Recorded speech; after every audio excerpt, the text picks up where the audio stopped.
Bonsoir à tous, bienvenue dans votre édition du JT. Nous sommes le jeudi 9 septembre. Regardons ensemble les titres de l'actualité dans l'Aube. Nous nous intéresserons d'abord à la requalification de la Bourse du Travail à Troyes. Le dossier avance petit à petit. Les élus ont fait le point aujourd'hui sur le projet d'aménagement. Centre commercial ou non, nous en saurons donc plus sur ce qui pourrait voir le jour. Place Jean Jaurès. La visite de Jean-Claude Mailly à Troyes, malgré une semaine sociale chargée, le secrétaire général de Force ouvrière n'a pas annulé son déplacement prévu aujourd'hui. Le syndicaliste s'est rendu au pôle emploi de l'avenue Pasteur avant une visite du centre hospitalier de Troyes. Au menu, des rencontres et des échanges. Et puis nous parlerons football avec la 6e journée de Ligue 2. L'Estac reçoit ce vendredi le co-leader du championnat, le FC Tours. Des footballeurs troyens, vous allez l'entendre, ravis d'affronter un des ténors de la division. Mais commençons par cet accident de la circulation en fin d'après-midi vers 17 h. Il s'agit une nouvelle fois d'un accident de moto et une nouvelle fois sur la rocade de l'agglomération troyenne. Entre Saint-Savine et Saint-André-les-Vergers, une jeune femme de 21 ans a perdu le contrôle de sa machine. Elle aurait glissé avant de percuter les rails de sécurité. Souffrant de multiples fractures, elle a été transportée à l'hôpital de Troyes. Cet accident a causé d'importants ralentissements sur la rocade. A signalé aussi cet incendie hier soir à Troyes, un feu de toiture vers 19 h 30. Les flammes ont touché un immeuble de 2 étages au cœur du Mail des Charmilles, rue de Gournay exactement. 2 lances à incendie ont été envoyées sur place avec une vingtaine de pompiers. Un homme légèrement intoxiqué a été transporté à l'hôpital. 3 familles vivant donc dans cet immeuble doivent être relogées. Et puis l'UTT réagit après les débordements de certains de ses étudiants. La direction de l'Université de technologie prend même des sanctions après les débordements causés dans le centre-ville de Troyes dans la nuit de mardi à mercredi. La faute notamment à l'alcool. 2 jours après les faits, l'UTT a décidé de suspendre le programme d'intégration. Le rallye en ville prévu aujourd'hui a donc été annulé. Il faudra encore attendre un peu avant de voir la Bourse du Travail rouvrir. Le dossier semble tout de même avancer. La mairie de Troyes a fait le point aujourd'hui sur le projet de réaménagement du bâtiment construit en 1837. Les premiers travaux de restauration vont démarrer le mois prochain. Ils sont à la charge de la ville. Pour réellement lancer le chantier, il faut maintenant trouver un opérateur en charge des aménagements intérieurs. Reportage au pied de la Bourse du Travail, Annabelle Millet. Opérateurs, investisseurs, c'est le moment de déposer un dossier de candidature pour l'aménagement de la Bourse du Travail à la mairie de Troyes. Un aménagement sur 2 espaces, le bâtiment de la Bourse du Travail qui représente 992 mètres carrés et un site non encore bâti de 2677 mètres carrés. Pour la ville de Troyes, ce pôle a une vocation commerciale vitale pour le quartier. La volonté politique aujourd'hui, c'est effectivement de redynamiser le centre-ville commercialement en réimplantant du commerce dans ce bâtiment important que constitue la Bourse du Travail en tant que telle, et puis suite aussi à l'acquisition que la ville a faite aux Sœurs de la Providence du bâtiment qui est à l'arrière en rive du boulevard Victor Hugo. Aujourd'hui, les exigences de la municipalité troyenne ont évolué. L'opérateur aura désormais interdiction de développer une enseigne alimentaire de plus de 1000 mètres carrés de surface de vente et ou de développer un commerce à vocation culturelle. Vous savez comme moi qu'il y a eu le recours qui a été déposé par la FNAC qui est une des raisons de l'échec du précédent projet. Donc on peut tenir compte de cette expérience et puis d'autre part, il y a eu depuis une crise financière que personne ne peut méconnaître. Et on connaît aujourd'hui les difficultés du livre, du CD, du DVD.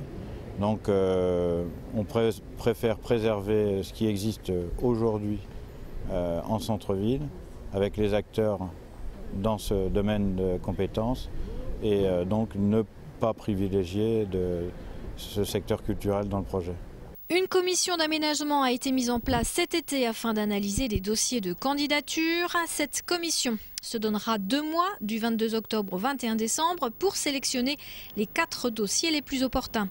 Le lauréat sera choisi dans la phase suivante et en ce qui concerne le calendrier des travaux, des échafaudages devraient se monter dès le mois prochain autour du bâtiment communal pour le début du chantier du clos et du couvert, dont le montant de l'enveloppe financière s'élève à 2,3 millions d'euros hors taxe. Record battu pour l'édition 2010 de Ville en Lumière. Plus de 26 000 spectateurs ont assisté à ce rendez-vous désormais incontournable de la saison estivale à Troyes. Ville en Lumière, c'est cette déambulation théâtrale les vendredis, samedis et dimanches.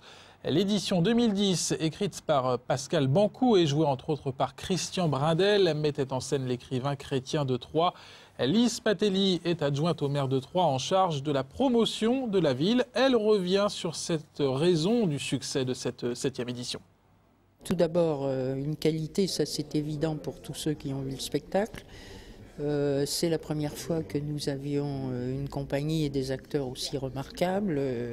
Un scénario tout à fait construit et solide, des éclairages magnifiques, une mise en scène assez extraordinaire. La première fois aussi qu'on avait des décors. Alors évidemment, le succès et la qualité de cette année nous imposent des contraintes, c'est-à-dire de faire au moins aussi bien l'année prochaine.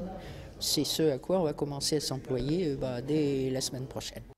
Le secrétaire général de Force ouvrière dans l'Aube aujourd'hui, malgré une semaine sociale très chargée avec le dossier des retraites, Jean-Claude Mailly a honoré son déplacement prévu donc ce jeudi à Troyes. L'antenne locale de Force ouvrière a organisé 2 visites, une au Pôle emploi de l'avenue Pasteur, l'autre à l'hôpital où le syndicat a obtenu plus de la moitié des voix aux dernières élections. Au programme, échange avec les directions, les représentants syndicaux et les agents. Christian Viera a suivi ces rencontres. Le secrétaire général FO a commencé ses visites de terrain à Pôle emploi. Cette nouvelle entité fait suite à la fusion ACD-KNPE le 1er janvier 2009. Dans l'Aube, 207 agents sont employés dans 7 agences. Crise et hausse du chômage ont engendré des changements. D'où des recrutements, des gens supplémentaires à former, ça a créé une situation difficile. Le secrétaire général FO, opposé à la fusion, a pu écouter ce sentiment de difficulté auprès des délégués syndicaux et agents de Pôle emploi. Pour nous, agents ACD, quand même, ça a été particulièrement dur et... Au niveau de la reconnaissance, on a eu l'impression d'être un peu oublié. Enfin, moi, c'est mon sentiment. Et maintenant, on se sent très bien. Et c'est encore pire ici comme ailleurs, mais c'est même pire en conditions dans certains autres endroits. Il y a une pression forte. C'est lié à la fois à la fusion, mais lié à la crise également. Toutes les agences de Pôle emploi sont confrontées au fait qu'il y a des inscriptions de plus en plus nombreuses. Chaque conseiller a, entre guillemets, en portefeuille un nombre important de personnes qu'il doit voir, suivre régulièrement, et en portefeuille et en tête. Vous savez, c'est les salariés de Pôle emploi qui sont très attachés à leur travail, donc le mieux possible, mais il y a une pression qui est une pression continuelle. Autre lieu de visite, l'hôpital de Troyes. Ici, les agents doivent s'organiser pour faire face à une augmentation des demandes à moyens constants, comme ici, aux urgences. Donc 50 000 patients par an. D'accord, oui, ce que vous dites, il y a une augmentation. Oui, il y a une augmentation. Donc ici, c'est un des hôpitaux, c'est pas le seul, mais qui est en équilibre budgétaire. Donc il y a tellement d'hôpitaux qui sont en déséquilibre aujourd'hui que ça devient par endroits dramatique. Quand un hôpital est aujourd'hui en déficit, qu'est-ce qui se passe? Ça veut dire que la tutelle va exiger ce qu'ils appellent des plans de retour à l'équilibre.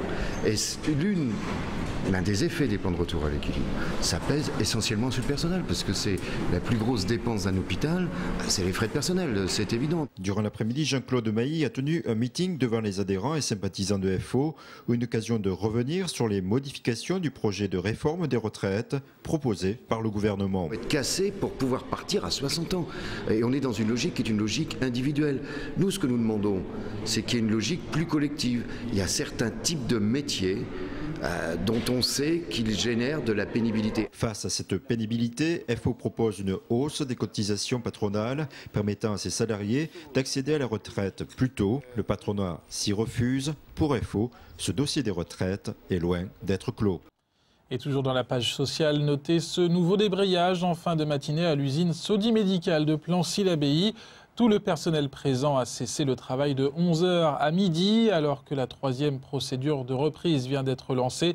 Les 54 salariés craignent toujours la fermeture de leur établissement pour cause de délocalisation. Petit rappel, Sodi Médical est spécialisé dans la fabrication de matériel médical. La 6e journée de Ligue 2 de football demain soir avec un match au sommet pour les Troyens, la réception du co-leader du championnat, le Tours FC. Les joueurs de Jean-Marc Furlan vont essayer d'enchaîner une 4e victoire consécutive en championnat. Ce ne sera pas chose facile contre des Tourangeaux très efficaces depuis le début de saison. Les joueurs d'Indre-et-Loire figurent logiquement même parmi les favoris pour la montée en Ligue 1 en fin de saison. Écoutez Jean-Marc Furlan, l'entraîneur de l'Estac. Pour lui, ce match, c'est un événement qu'il faut savourer. C'est vrai que sur ce match-là, c'est un gros morceau. Je prétends que depuis pas mal de semaines que voilà, Tours, Sedan et un degré moindre Angers sont des prétendants à l'accession. Je suis d'ailleurs très heureux que dès le 10 septembre, on arrive à déjà un événement à l'Estac, au Stade de l'Aube, à 3. Un petit événement à nous, notre événement à nous. Mais le fait que les joueurs aient gagné le droit de jouer un match du haut du classement. Ça fait plaisir à tout le monde. Voilà, tous les gens qui aiment l'Estac et toutes les familles autour du football de l'Estac. Et coup d'envoi de ce match Estac-Tours ce vendredi donc à 20h au Stade de l'Aube. L'Estac qui a par ailleurs annoncé la signature de Stéphane Drouin. Il revient au club une saison après l'avoir quitté. Le défenseur de 26 ans a déjà porté les couleurs de l'Estac de 2005 à 2009. Il évoluait à Vannes la saison passée, pas encore qualifié. Stéphane Drouin ne pourra pas en revanche participer à la rencontre de demain face à Tours. C'est sur cet infotransfert que nous concluons ce journal. Merci de l'avoir suivi. Tout de suite, la météo présentée par Sandra Durupt. On se retrouve demain pour une nouvelle édition. Bonne soirée sur Canal 32.